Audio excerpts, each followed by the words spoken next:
இது ஒரு comedy video தான். பட் இவங்க லைஃப்ல இந்த ஒரு சம்பவத்தை மறக்கவே மாட்டாங்க. உண்மையிலேயே இந்த மாதிரி ஒரு சம்பவம் நடந்திருந்தா. ആദി നിങ്ങളോടുക്കാ ഞാൻ ഡ്രസ് എടുക്കാന് ഞാൻ വരട്ടെ. ഡ്രസ് എടുക്കാനാ? ആ അനക്ക് വല്ല പ്രാന്തണ്ടാ? ഞാൻ വരട്ടെ ആദി. ഡ്രസ് എടുക്കാനാണ് പൊട്ടത്തിയെ? അതിനിപ്പോ എന്താ? എന്നാ പോരെ. ഒരു മിനിറ്റ് ഞാൻ ഒന്ന് മാറ്റിട്ട് വരാം. എന്ത് മാറ്റാന്? ഡ്രസ് എടുക്കാൻ വേണ്ടി ഒരു 5 മിനിറ്റ് ആദി, പ്ലീസ്. ഞാൻ ഒന്ന് ഡ്രസ് മാറ്റിട്ട് വേഗം വരാം. A few moments later.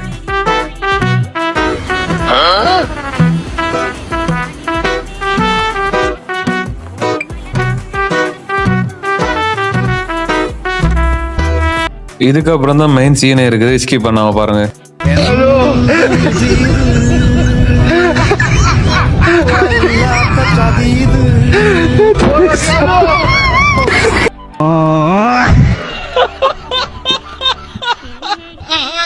வீட்டு பிள்ளையா நினைச்சு எல்லாரும் என்னை மன்னிச்சிருக்கீங்க.